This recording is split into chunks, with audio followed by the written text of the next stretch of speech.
This week on Marketplace Middle East, bypassing the violence in Syria, Turkey eyes alternative trade routes in the region. And the political fight is over, but the economic battle is just beginning. New President Mohamed Morsi has the daunting task of getting Egypt back in business. Relations between Turkey and Syria, once close allies, have deteriorated sharply since the uprising against Syrian President Bashar al-Assad began last year. It topped off this week with the downing of a Turkish military plane. Booming growth figures between the two countries are a thing of the past, and trade has come to a virtual standstill. What's more, the Syrian crisis is forcing Turkish exporters to establish alternative routes to the Gulf. Ivan Watson has more.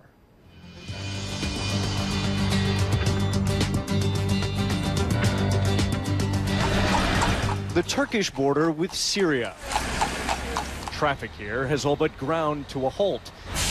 The bloody Syrian conflict has severed diplomatic ties between Syria and Turkey. Turkey's prime minister says Syria's president is no longer fit to rule, while Damascus accuses Turkey of arming Syrian rebels. Despite the rupture in diplomatic relations between Turkey and Syria, there is still some trade going on between the two neighbors, as you can see here at this border crossing. The trouble is the volume of that trade has dropped dramatically over the course of the past year. Until the Syrian uprising, Syria and Turkey were one of the great economic success stories of the Middle East, enjoying a decade-long surge in trade. But those booming growth figures are now a thing of the past. The volume of trade plunged from more than $800 million in the first quarter of last year to less than $250 million in the first 4 months of 2012. The trade is almost stopped. We see zero movement of goods and obviously zero movement of trucks into Syria.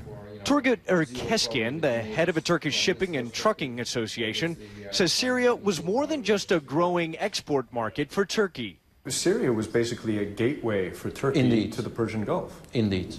It was a gateway. And this has crippled Turkish trade to the Gulf as well, right? Oh, yeah.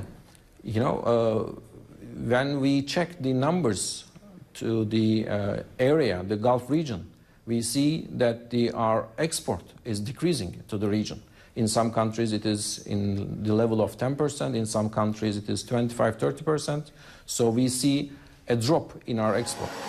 The Syrian crisis forced Turkish exporters to establish an alternative route to the Gulf.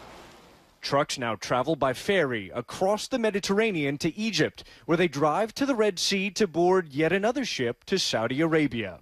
The new route costs more, takes longer, and can only handle a fraction of the previous demand.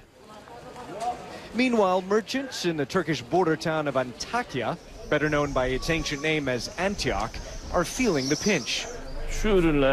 In the Aleppo Bazaar, which is named after Syria's largest city, Mehmet İnanç says he used to drive across the border every week to buy Syrian tea and food he then resold in his shop.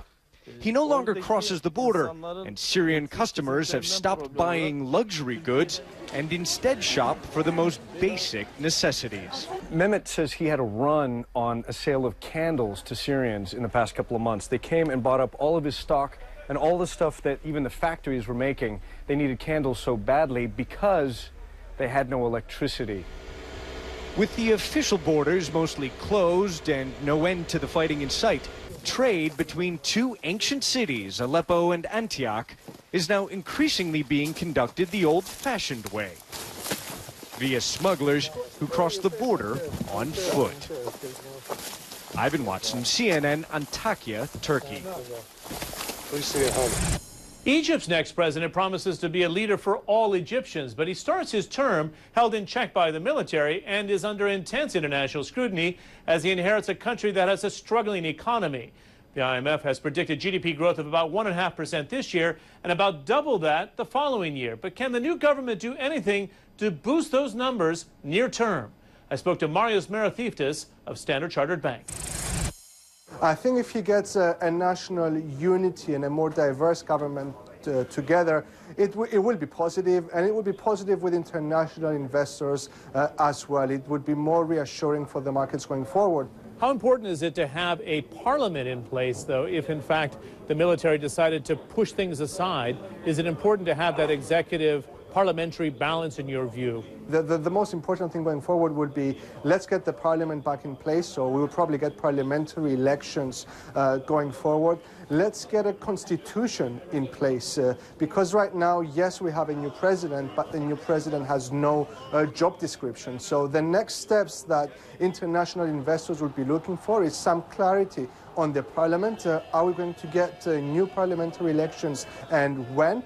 And the second aspect is the constitution. We have a new president, but we do not know what powers the new president has. Egypt is a country in transition. A lot more needs to be done, and the two priorities will be a new parliament and a constitution. The IMF right now, it has a $3.2 billion loan that's on the sidelines. What is the proper thing for the International Monetary Fund to do now? Is it to move quickly to provide that injection of capital, or to wait for those next steps that you're suggesting?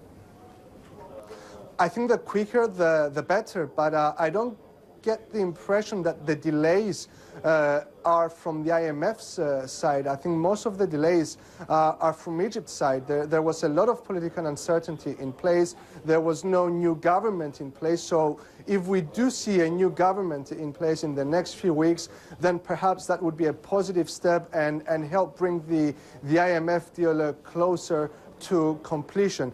Egypt needs the funding from the IMF for several reasons. It's running a balance of payments deficit, which means that its foreign exchange reserves are declining. And an inflow from the IMF will be a significant and direct boost of international reserves for Egypt. And that's a positive development when it happens. It can also help with confidence into the Egyptian economy from international investors. So it could also have an indirect effect, encouraging private investors to go back into the country. Let's not forget that in the past few years, Egypt was benefiting from significant inflows from international investors that have ended over the past year or so. So restoring confidence in the economy will be crucial. The Middle East may sit on nearly half of the world's proven oil reserves, but while the region is flush with black gold, it's lacking in a precious commodity, and that is water. Up next, we look at how the region is trying to secure its water future.